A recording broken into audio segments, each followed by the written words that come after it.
I love to can, and one of the things that I love to do with my canned goods is actually take them to my county fair. Sometimes it can be a little bit scary because you're literally asking someone to judge your work, but it's a really good quality control and it helps to support our fairs. Fairs do such a good job of supporting our kids as well as educating the public about all of those traditional skills that I really like to support them.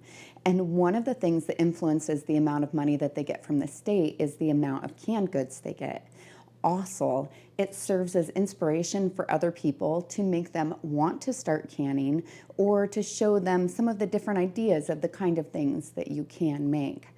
But when it comes down to it, the question is, what are those judges looking for? So I wanted to do this video just kind of explaining that. In total, I brought 177 items to fair this year. These ones have all gotten blue ribbons. These ones that are in the center actually were considered for best of show.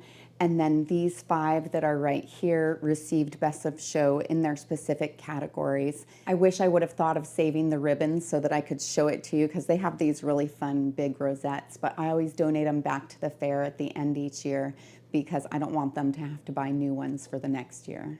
The first thing that the judges are concerned about is all of the safety items. So most fairs will have you actually fill out a label, so they need to know what it is, if you water bathed it or pressure canned it.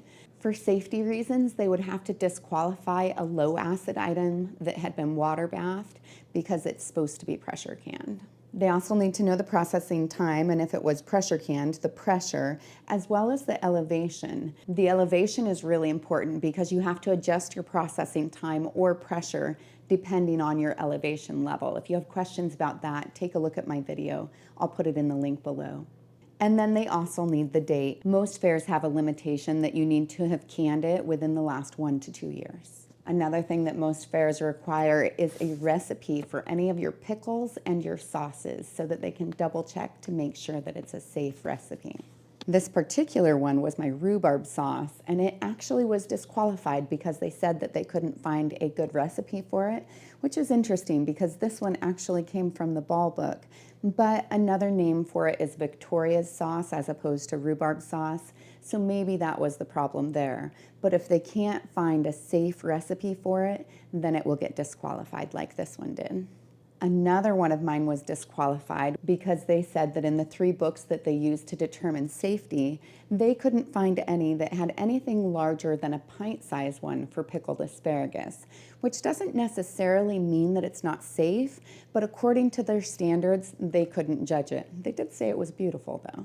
It also needs to have a good seal, and in addition to that, if you processed it for less than 10 minutes at sea level, then they have to know that that jar has been sterilized. Otherwise, the sterilizing is optional. Another thing that they look for is to make sure that there's been no spoilage inside the jar and that the jar is clean.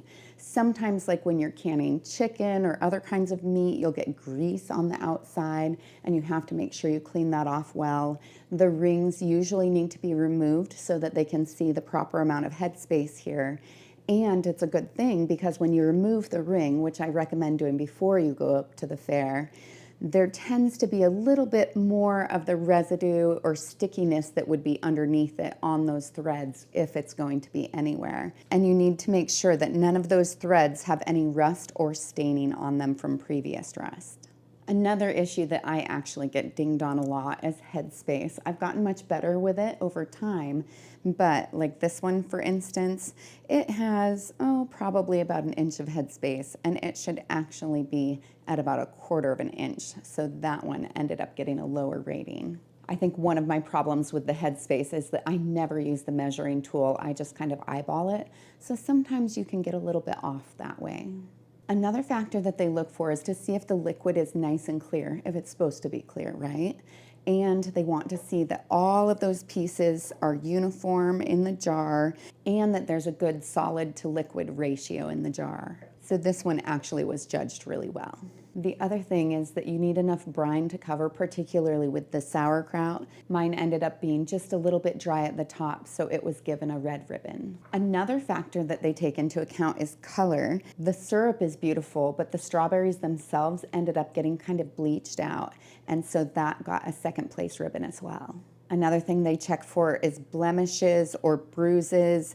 These peaches are nice and clean looking. They're bright colored, so this one did really well. In addition, when you look in the liquid, you don't see any chunks of fruit or debris floating around, and that's what you want. You want it to be really clear. In contrast to those peaches, you can see how this one has more of the sediment, how the pieces have the little floaty things kind of on the edge of them. And the judge actually kind of tried to help. She was like, do you think you overprocessed this? Actually, our judges are really great. They always put comments on the cards. But what she didn't know is these were just slightly overripe nectarines. And so that's why there was an issue with that, not necessarily overprocessing. You also don't want there to be any extra seeds in there that are unintended. If this was a raspberry jam, it wouldn't be a problem, but this was a raspberry jelly, and I used a strainer that was too large, so more of the seeds came through, and I tend to push it through. If I was really being picky about it, I would just use a jelly bag and let it sit and give it time, but apparently I'm not that patient. When it comes to the purees, you can see how this one is really smooth, but this applesauce here actually has separation down at the bottom as well as some bubbles and stuff at the top. And so this is what they are looking for. This one would get lower marks. With the meat, this was one of the ones that actually got best of show. It's nice and uniform, kind of beautiful actually. It's clear. And then this one actually did well too. It also got a blue. It does have a few small chunks of fat in there, and they just want to make sure that there's not any excess amounts of fat that are floating on the top. You want to have that skimmed off if you can. These are two separate jellies. Both of them actually got a blue, but this one, I don't know if you can see, but it's nice and clear. This is a dandelion jelly, as opposed to this one is a cranberry apple jelly, and it had more particles of the fruit in it, and because of that, it's not as translucent. So that's just kind of something that they commented on so that I could improve later. And that's one of the good things about going to the fair with these, is that they do give you little tips on what can make your canning better. It's really like a quality control. Here's another jelly that's kind of a fun one because it actually has little rose petals in it, but besides the petals, it's really translucent there. So that would be another good one. This one got considered for best of show. When it comes to jams, all of these got a first place ribbon, but some of them did better than others. This one right here actually has a separation where more of the fruit has floated to the top, and that bottom section just essentially has jelly in there. So that was commented on by one of the judges because that's one of the things that they look at. This one right here was kind of interesting because this is a strawberry rhubarb jam, and I put mine in the blender because I like it smooth, and they commented that they didn't like the fact that it didn't have chunks of fruit in it. It does, they're just tiny chunks. And then this is another one that they considered for best of show. It's my herb tomato jam, and they love how it has all of the pieces that go through it, as well as those herbs in there. This is one that they gave best of show. The other thing they look at is consistency, and my peach jam, they felt like was just a little bit of a light set. They're not wrong, it is a lightly set peach jam, but what they don't know is that it's actually the way that I want it because I use it for my peach cinnamon rolls, and it makes it a little bit more spreadable. When it comes to fruit butter, what they're looking for is that it's really, really smooth. And so that one did well. And then when it comes to the pickles, they really want there to be those spices in there. Pickles are actually one of those fun ones that you can make look beautiful with all of the things that you add into it. Other people, I have to admit, are much better at that than I am. I really want the food to taste good.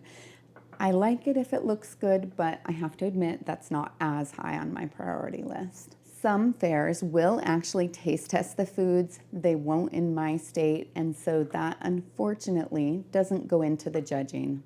Some of the comments that the judges make are really kind of fun.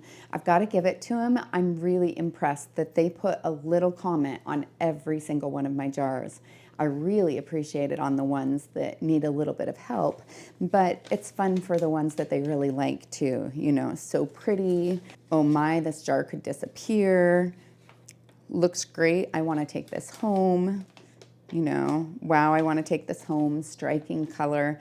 I mean, it's just really nice to have that feedback, to know why things were judged the way that they were, which we do have some really good judges in that way.